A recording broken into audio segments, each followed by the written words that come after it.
편도결석이 뭐길래 입에서 냄새가 날까? 편도결석이 왜 생기고 입냄새와 어떤 관계가 있는지, 그리고 당장 집에서 실천할 수 있는 해결 방법 6가지를 하나하나 말씀드릴게요. 혹시 이런 경험 있으신가요? 양치는 했는데 입냄새가 계속 나고 기침할 때 노란 알갱이가 튀어나오거나 목에 뭔가 걸린 것 같은 이물감이 느껴지는데 아무것도 보이지 않는 경험이요. 그 정체불명의 알갱이, 이름도 생소한 편도결석 혹시 들어보셨나요? 오늘 영상에서는요, 편도결석이 왜 생기고 입냄새와 어떤 관계가 있는지, 그리고 당장 집에서 실천할 수 있는 해결 방법 6가지를 하나하나 말씀드릴게요. 편도결석이 뭐길래 입에서 냄새가 날까? 우리 입을 벌리고 거울을 보면 목젖 양옆으로 볼록한 살덩이 2개가 보이시죠? 그게 바로 편도, 의학적으로는 구개편도라고 부릅니다. 이 편도에는 작은 구멍들이 많이 있는데요. 이 안에 정상적인 편도의 분비물과 음식물 찌꺼기 등이 쌓이게 되면서 말랑말랑한 치즈 같은 노란색 덩어리가 만들어져요. 그게 바로 편도결석 혹은 목동이라고 불리죠. 편도결석에는 혐기성 세균, 산소를 싫어하는 세균들이 살고 있어요. 이 세균들이 단백질을 분해하면서 나오는 황화합물들이 바로 그 지독한 입냄새의 정체인 거죠. 이건 실제로 연구들에서도 많이 밝혀진 내용인데요. 편도결석이 있는 사람은 그렇지 않은 사람보다 입냄새 수치가 평균 5배 이상 높았고요. 편도결석이 있을 경우 입냄새가 날 확률이 10배 이상 증가했어요. 엄청난 차이죠? 편도결석은 돌처럼 보이지만 실제로는 딱딱하지는 않고 치즈처럼 뭉개지는 형태예요. 잘못 건드리면 편도 조직이 오히려 찢어지거나 구멍이 오히려 커지고 더 깊이 박히는 등의 재발이 더 쉬워지는 악순환이 생길 수 있어요. 그래서 병원에서 제거하는 게 가장 안전하기는 하지만 생길 때마다 제거하는 방법도 별로 올바른 방법이 될 수가 없어서 초기 단계에서 예방을 하거나 얕은 결석을 자연스럽게 배출할 수 있는 방법들이 있습니다. 바로 이 6가지 루틴 지금부터 알려드릴게요. 가장 먼저 소개해드릴 홈케어 방법은요, 바로 소금물 가글입니다. 가글이야 뭐 입에 그냥 물 넣고 헹구는 거 아닌가요? 이렇게 생각하시는 분들도 많으시죠. 그런데요, 우리가 흔히 하는 입 안에서 오물오물 그냥 헹구는 가글은 사실 혀 앞쪽이나 입술 안쪽만 겨우 닿는 정도예요. 편도까지 제대로 세정이 되려면 훨씬 더 깊게 제대로 해야 효과가 있어요. 어떻게 해야 하냐면요, 첫 번째, 미지근한 물 1컵에 소금 1티스푼 정도만 넣어서 약 3% 정도의 소금물을 만들어주세요. 여기서 주의할 점은 평소에는 0.9% 농도로 가글해도 괜찮지만 편도염이나 편도결석 등의 염증이 있을 때는 3% 소금물로 가글하시는 것이 효과가 있어요. 정수된 물이나 끓인 물을 식혀서 사용하는 걸 추천드려요. 두 번째, 가글할 때는 고개를 뒤로 젖히고 하고 소리를 내면서 목구멍 깊숙이 물이 닿도록 해주셔야 돼요. 이때 30초에서 1분 정도 유지해주시면 가장 효과적입니다. 이렇게 하면 편도에 붙어있던 가벼운 결석이나 점액이 자연스럽게 떨어져 나올 수 있어요. 이 과정을 하루에 2번, 아침 기상 직후, 저녁 식사 후 또는 자기 전에 해주시면 가장 좋습니다. 소금물은 단순히 세척 효과뿐만 아니라 염분 덕분에 삼투압 작용으로 점막 부종도 줄여주고 입안 세균 증식도 억제해주는 효과가 있어요. 게다가 소금물은 알코올 성분이 없기 때문에 입이 마르지도 않고 장기적으로 사용해도 안전하다는 장점이 있죠. 단순한 가글로 편도결석의 재발의 빈도가 줄어들고 냄새 원인의 물질인 VSG 수치도 함께 낮아진 것에 대해서는 연구 결과도 있어요. 단순 가글도 해부학적으로 열려있는 편도화에 도달하게 되면 그 물리적인 세정 작용만으로 결석이 줄어드는 효과가 있을 수 있다는 거죠. 하지만 편도결석이 이미 크게 생긴 경우이거나 통증이 발생한 경우에는 가글이 큰 효과가 없을 거예요. 그런 경우라면 가까운 이비인후과에 방문하셔서 결석을 제거해 보시는 것을 추천드릴게요. 이번엔 조금 더 강력한 가글제를 소개해드려 볼까요? 바로 클로르헥시딘. 많이들 치과에서 들어보셨을 거예요. 치석 제거나 임플란트 시술을 받은 후에 병원에서 항균 가글을 처방해주는 경우가 있거든요. 그게 바로 클로르헥시딘 가글제입니다. 입냄새, 편도결석, 반복되는 염증, 이럴 때 항균력이 필요하다 싶으면 단기적으로 사용하면 효과가 아주 좋아요. 실제로 한 연구에서는 편도결석으로 불편을 겪던 환자 62명을 대상으로 알코올이 없는 특수 항균 용액으로 하루 2번 딱 8주간만 가글을 했을 뿐인데 편도결석 발생 빈도가 80% 이상 넘게 줄고 입냄새 원인이 되는 휘발성 황화합물 수치도 70% 이상 감소했어요. 또 설태의 두께도 감소했고요. 이런 숫자 꽤 의미 있는 결과죠. 즉 단기 집중 사용으로 그리고 구취, 결석, 설태가 전반적으로 개선된 거예요. 이렇듯 효과는 확실하지만 이 클로르엑시딘 가글은 사실 연속으로 오래 쓰면 안 되는 가글이에요. 왜냐하면 치아 착색이 생기기도 하고 혀가 갈색이나 노랗게 변색되기도 하고 입안이 마르거나 미각이 둔해지는 부작용도 보고됐거든요. 그래서 학회 권고에서는 1주 정도만 단기적으로 사용하는 걸 권장드리고 있어요. 이게 왜 중요하냐면 편도결석이 만성적으로 생기는 불편감이다 보니까 좋다니까 매일매일 가글 해볼까? 이렇게 생각하기 쉽거든요.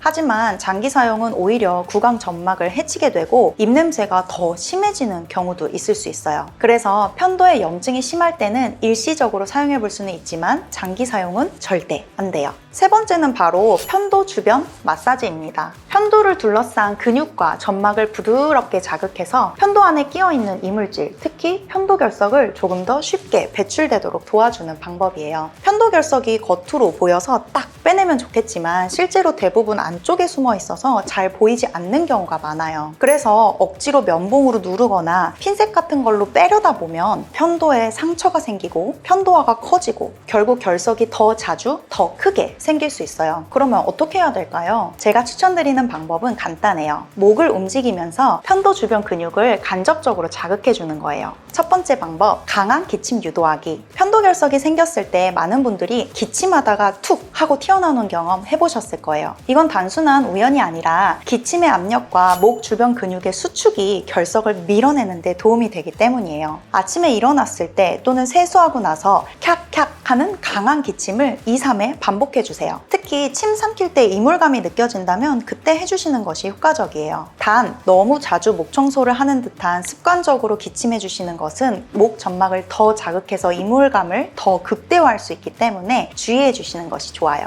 두 번째는 혀 내밀고 입안 턱 근육 마사지 하기. 혀를 길게 내밀고 아 하면서 목 안쪽을 늘려주는 것도 효과가 있을 수 있어요. 그리고 동시에 입 안쪽 아래 턱뼈 부위를 양손으로 부드럽게 눌러주는 마사지. 이게 편도 주변 림프 흐름을 자극을 해줘서 염증이 덜 생기고 결석이 쉽게 떨어져 나올 수 있도록 도움을 줄 수 있어요. 특히 편도선 부위가 무겁고 뻐근한 느낌이 드는 날 이 마사지를 해보시면 꽤 개운해지실 수 있으실 거예요. 주의할 점은 절대로 면봉으로 직접 누르지 마세요. 점막에 상처가 생기면 염증이 생길 수 있고 편도결석도 더 깊이 박힐 수 있으니까요. 거울을 보고 핀셋으로 파내는 시도도 절대 금물이에요. 대부분 보이지도 않고 오히려 편도화의 크기만 넓히게 되는 결과를 나타내거든요. 마사지도 세게 하지 마시고 1, 2분 정도로 부드럽게 해주시는 게 좋아요. 그럼 언제 해주면 좋을까요? 양치 전, 가글 전에 한번 해주시고 아침 기상 직후나 자기 전에도 1, 2분 정도 해주시면 좋아요. 습관처럼 해두시면 편도의 찌꺼기가 고이기 전에 자연스럽게 배출이 되니까 결석이 생기는 빈도 자체를 줄여줄 수 있어요. 네 번째는 수건 한 장으로 끝내는 따뜻한 찜질. 편도 주변이 자주 붓고 결석이 잘 생기시는 분들이라면 목 주변의 혈류를 좋게 해주는 찜질 꽤 도움이 될 수 있어요. 방법은 간단해요. 따뜻한 물에 적신 수건을 짜서 목 양옆 편도가 위치한 부분에 5분 정도 대주세요. 이렇게 하면 림프 순환이 원활해지고 편도 점막이 부드러워지면서 결석이 좀 더 자연스럽게 빠져나오기 쉬운 상태가 되는 거죠. 하루에 한두 번, 특히 자기 전에 해주시면 도움이 되실 거예요. 다섯 번째는 수분이 곧 면역이에요. 입이 마르면 편도 주변의 점막도 금세 건조해지고 결국 세균이 더 잘 번식하게 돼요. 특히 코로 숨을 못 쉬고 입을 벌리고 자는 습관이 있거나 카페인을 많이 섭취하거나 흡연을 하시는 경우 또는 알코올이 포함된 가글을 자주 하는 경우 입을 마르게 만들 수 있어요. 그래서 중요한 건 하루 종일 조금씩 자주 물 마시기, 자기 전에 미지근한 물 한 컵 마시기, 낮은 습도 환경이라면 가습기나 젖은 수건 등으로 실내 습도 유지하기. 이렇게 입이 마르지 않게만 해줘도 편도결석과 입냄새를 줄이는데 큰 도움이 될 수 있어요. 여섯 번째, 자극적인 음식은 가급적 피하기. 고추, 마늘, 커피, 탄산, 술 이런 음식들은 구강 내 점막을 자극해서 염증을 더 악화시킬 수 있어요. 특히 결석이 더 자주 생기시는 분들은 자극적인 음식 섭취 후에 이물감이 심해지는 경우가 많고 가래가 많아지거나 편도결석이 더 자주 튀어나오는 경향이 있어요. 그래서 무조건 피하라는 건 아니고요. 증상이 특히 심한 날에는 좀 줄여보시기를 추천드릴게요. 그러면 병원에서는 어떻게 치료할까요? 편도결석이 눈에 보인다고 해서 무조건 제거해야 되는 건 아니에요. 하지만 아래와 같은 증상이 계속 반복된다면 병원 진료를 좀 받아보시는 게 좋습니다. 입냄새가 심하고 주변에서도 자주 지적을 받는 경우, 목 안에 이물감이 계속 느껴지는 경우, 반복적으로 노란 알갱이가 튀어나오는 경우, 자가 관리로는 도저히 해결이 안 되는 경우, 이런 경우엔 편도결석 자체보다는 그 안에 숨어있는 편도 구조나 염증 문제를 확인해 봐야 돼요. 진료실에서는 기본적으로 석션을 이용해서 노출된 결석은 간단히 제거해 드릴 수 있어요. 통증이 거의 없고 마취가 없이 바로 가능한 처치예요. 하지만 중요한 건 보이는 결석만 제거하는 건 임시방편이라는 점이에요. 결석이 잘 생기는 편도 구조 자체, 즉 깊고 넓은 편도화가 반복적으로 결석을 만들 수 있는 조건이기 때문에 이 구조에 따라 치료 전략이 달라질 수 있어요. 특히 편도결석과 함께 편도염이 잦다거나 목이 자주 붓고 아프다거나 수면 중 코골이, 무호흡 증상까지 있다면 그땐 단순 처치보다 구조 자체를 바꾸는 수술이 필요할 수 있습니다. 그러면 수술은 언제 고려해야 할까요? 편도결석은 생활습관으로 조절이 가능한 문제로 여겨지기도 하지만 생활습관 조절 자체만으로 편도결석을 절대 생기지 않게 만들 수는 없어요. 실제로는 일부 환자들에겐 삶의 질을 크게 떨어뜨리는 만성질환이 될 수도 있고요. 특히 아래에 해당한다면 수술을 고려해 볼 수 있어요. 편도결석이 계속 생기고 점점 커지거나 심한 입냄새 때문에 대인관계가 힘들 정도거나 편도염이 1년에 3-4번 이상 자주 반복된다거나 잠잘 때 심한 코골이나 무호흡이 동반될 때 이 경우에는 2가지 치료 방향이 있어요. 첫 번째는 편도화 제거 시술. 편도화에 생긴 크립 부분을 전기나 고주파로 살짝 지져서 닫아주는 시술인데요. 국소 마취로 가능하고 회복이 빠르다는 장점이 있지만 결석이 아주 깊은 부위에 생긴 경우나 아래쪽에 생긴 경우 그리고 편도염 병력이 많은 경우에는 한계가 있을 수 있어요. 두 번째는 편도 절제술. 편도 자체를 수술로 제거하는 방법인데요. 결석 재발률은 거의 0%에 가깝고 만성 편도염, 수면 무호흡, 반복적인 결석까지 여러 문제를 동시에 해결할 수 있는 가장 근본적인 치료 방법입니다. 다만 전신 마취가 필요하고 수술 후 1-2주 정도의 회복 기간 동안에 통증이나 출혈 가능성에 대한 주의가 필요하다는 점은 알고 계셔야 돼요. 수술 여부는 단순히 결석이 있다, 없다가 아니라 증상의 정도, 생활에 미치는 영향, 편도의 구조의 특성을 종합해서 결정해야 되니 부담스러워하지 마시고 이비인후과 전문의와 충분한 상담을 해보세요.